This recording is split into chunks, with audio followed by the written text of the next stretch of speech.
आप सभी दोस्तों को बहुत बहुत नमस्कार। मैं हूं आकर्षण उपल और इस समय आप ये सीधी तस्वीरें देख रहे हैं IBN24 पर। और मैं आपको बता दूं कि इस समय की सबसे बड़ी खबर चंडीगढ़ से आ रही है। जी हां, हरियाणा सरकार के जो अतिरिक्त मुख्य सचिव हैं राजस्व विभाग के, उन्होंने अभी अभी एक नोटिफिकेशन जारी किया। लगभग 10 मिनट पहले ये नोटिफिकेशन जारी किया गया और उस नोटिफिकेशन के अनुसार जो कंस्ट्रक्शन के काम है, जो उद्योग हैं, इंडस्ट्रीज हैं, उनके लिए एक नई गाइडलाइन जारी की गई है। जी हां, जो ये बात आ रही थी बार बार कि 20 तारीख से कौन कौन से उद्योग शुरू हो जाएंगे, क्या उनके लिए कोई पास लेना पड़ेगा, क्या कोई परमिशन लेनी पड़ेगी, तो आपका जवाब है जी हां, आपको इसके लिए पास और आपको इसके लिए परमिशन लेनी पड़ेगी।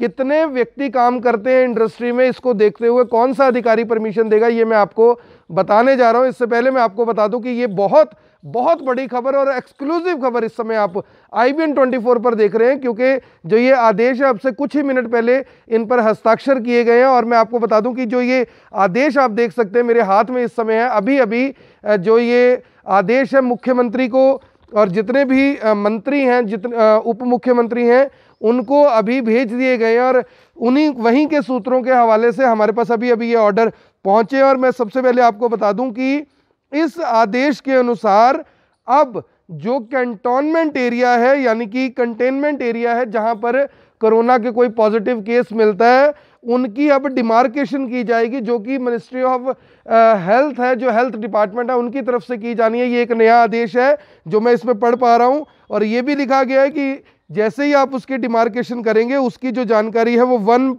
मैप ggm.gmda.gov.in और यानी यहाँ पर डाला जाएगा। और मीडिया को भी इसकी जानकारी अब देनी होगी कि कितने एरिया को कंटेनमेंट एरिया घोषित किया गया, कितना वो इलाका है। इसके बाद मैं आपको बता दूं कि जो एक्टिविटीज़ चलनी है कंटेनमेंट एरिया के बाहर और अंदर, इसके लिए भी MHA की जो गाइडलाइन है 15 अप्रैल 2020 की, वो भी मेरे पास पेपर है, लेकिन वो बहुत ज़्यादा थे, दिखाने की आवश्यकता नहीं थी, इसलिए मैंने वो साथ नहीं लिए। अब बात आती है कि जो उद्योग खोलना चाहते हैं, जो व्यापारी सोच रहे हैं कि हम अपने काम को कैसे कर पाएंगे, उसके लिए जो हरियाणा सरकार है उसने एक आदेश पारित किया है। इस आदेश के अनुसार आप इसमें देख सकते हैं, मेरे पास लिखा हुआ है कि in order to scrutinise and approve the applications committee shall be constituted at block level, town level and city level, comprising following members. यानी कि अगर कोई भी व्यक्ति जिसके पास 1 से लेके 25 तक लोग काम करते हैं, कोई इंडस्ट्री है, उसके लिए जो यहाँ पे बनाई गई है कमेटी, वो कमेटी बनाई गई है रूरल एरिया के लिए SDM of the area, DSP of the area, BDPO of the area और assistant labour commissioner of the area. ये तो रूरल के लिए है। अर्बन के लिए है SDM of the area, DSP of the area, EO यानी कि एग्जीक्यूटिव ऑफिसर, ये सेक्रेटरी ऑफ द MC और असिस्टेंट लेबर कमिश्नर। ये लोगों की कमेटी बनाई गई है। अगर 25 लोगों तक कोई किसी बंदे की फैक्ट्री में कोई 25 लोगों तक अगर काम करते हैं तो उनके लिए ये कमेटी बनाई गई है। ये पास इशू करेंगे और बाकायदा ये जो पास होंगे ये एक अलग रंग के होंगे, ताकि अगर कोई रेड हो, कोई छापामार कार्रवाई हो, कोई जांच के लिए आए तो वो पास वहां पर दिखाया जा सके।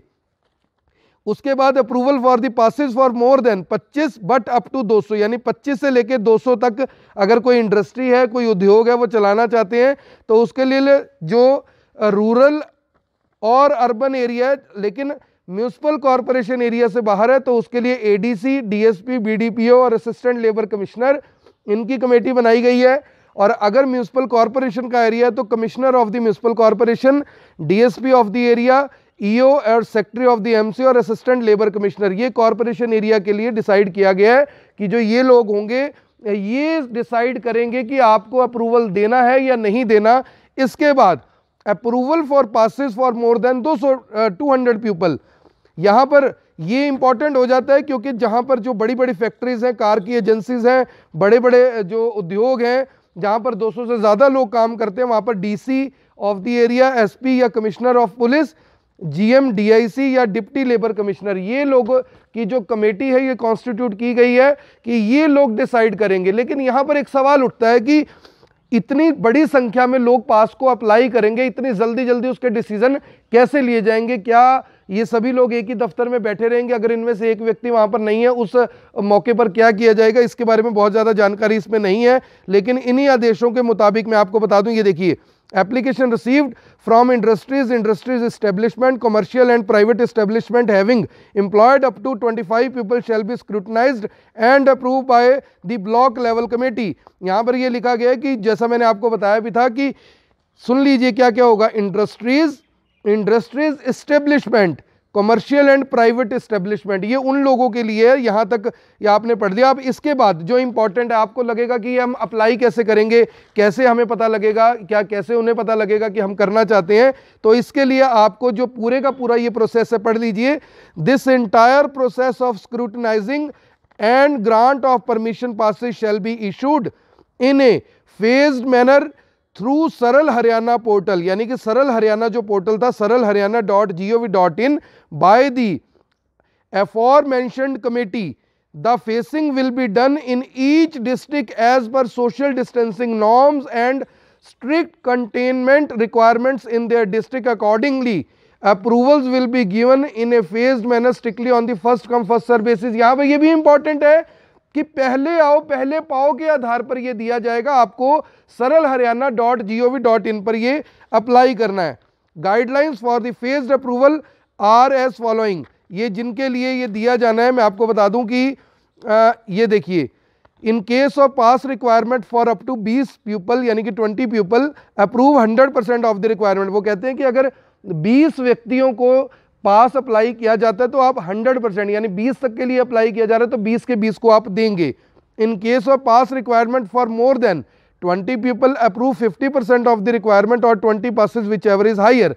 वो कहते हैं कि अगर 20 से ज़्यादा लोगों के लिए पास अप्लाई किया जाता है, मान लीजिए 50 के लिए अप्लाई किया गया, तो 50 को आप नहीं देंगे, आप 20 को ही देंगे, या 50% जो भी उसका हाईएस्ट होगा। तो हाईएस्ट उसका यानी कि कम से कम 20 होगा, और हाईएस्ट अगर उसका 50 की जगह 25 बनता है तो 25 लोगों को पास मिल पाएगा, ऐसा इसमें लिखा गया है।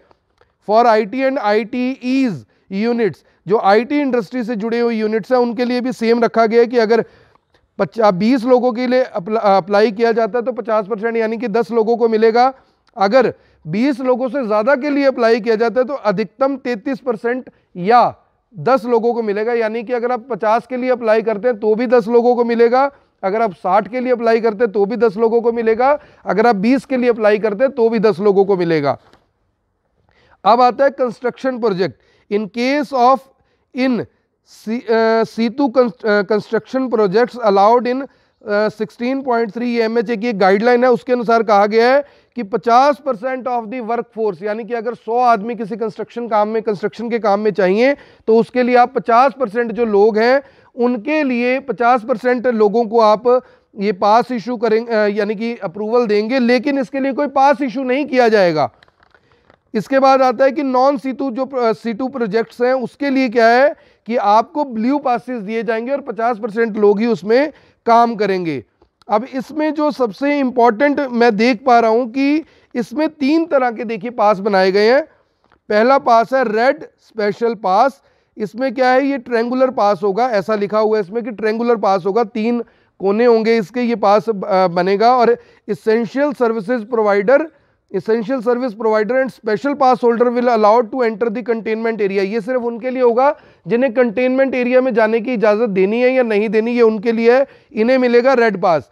ऑर्डिनरी पास होगा, ये रेक्टेंगुलर पास होगा इन ग्रीन कलर, ये ग्रीन कलर का होगा for industries, commercial establishment and blue colour for the construction projects. अगर कंस्ट्रक्शन प्रोजेक्ट है तो ब्लू कलर का होगा, अगर इंडस्ट्रीज है या कमर्शियल एस्टेब्लिशमेंट है उनके लिए ये ब्लू कलर का हरे रंग का होगा, लेकिन कंस्ट्रक्शन साइट्स के लिए ये ब्लू कलर का रखा गया है। हालांकि ये मुझे मुश्किल काम लगता है, लेकिन इसको डिस्ट्रिक्ट एडमिनिस्ट्रेशन कैसे कर पाएगा ये भी एक सवाल है। वहाँ पर दूसरी बात ये भी है कि जो मैं समझ पा रहा हूँ कि अभी इस काम को, जैसा कि लोग बार बार हम सोशल मीडिया पर डाल रहे हैं, अपने पेज पर डालते हैं, तो लोग कह रहे हैं कि लॉकडाउन बढ़ाया जाना चाहिए था। मैं ये समझ नहीं पा रहा हूँ कि आखिर लॉकडाउन बढ़ाया क्यों नहीं जा रहा, आखिर किस वजह से जो लॉकडाउन है, अभी 3 मई तक प्रधानमंत्री जी ने कहा था कि ये चलेगा, लेकिन अगर इतनी 200 लोगों को भी अप्रूवल मिलेगी, 25 लोगों को भी अप्रूवल मिलेगी, 10 लोगों को भी अप्रूवल मिलेगी, तो वो लॉकडाउन आखिर रह कहाँ पर गया?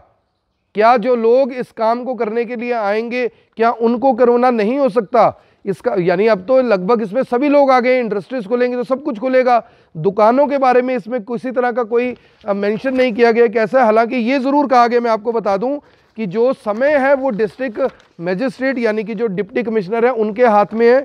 वो चाहे तो इसके लिए टाइम भी फिक्स कर सकते हैं, ऐसा इसमें लिखा गया। यहाँ पर एक और बात पढ़ने वाली है कि air conditioner, air cooler, fans और उनकी जो रिपेयर का काम है उसे इसेंशियल गुड्स में माना गया है। माना गया है कि जो एसी की रिपेयरिंग है, जो कूलर की रिपेयरिंग है, जो पंखे की रिपेयरिंग है, या जो इनकी सेल परचेज है, इसे इसेंशियल गुड्स में माना गया है। यानी कि ये शॉप भी खुल पाएंगी, ये इंडस्ट्रीज भी खुल पाएंगी, ये भी काम कर पाएंगे। लेकिन ये साफ नहीं है कि इनके लिए समय क्या रहेगा, क्या ये लोग लेबर बुला सकते हैं या नहीं बुला सकते, लेबर बुलाएंगे तो कितनी बुलाएंगे, इस बारे में बहुत ज़्यादा क्लैरिटी इसमें नहीं दी गई। हालांकि जो इस्टेब्लिशमेंट की बात की गई है, हो सकता है कि ये उसी का एक पार्ट जरूर हो। आप सब लोगों से अपील रहेगी कि जो भी लोग इस खबर को देख रहे हैं इस खबर को शेयर जरूर करें। इसके बाद जो माननीय उपायुक्त हैं करनाल के निशांत कुमार यादव, उनसे अभी थोड़ी ही देर में हम जुड़ेंगे और उनसे भी बात करेंगे कि जो ये गाइडलाइंस है इसको लेकर वो किस तरह के ऑर्डर देने वाले हैं। और जो बाकी की इंडस्ट्रीज हैं, दुकानें हैं, चाहे वो नाई की दुकान हो, चाहे वो चाय की दुकान हो, चाहे वो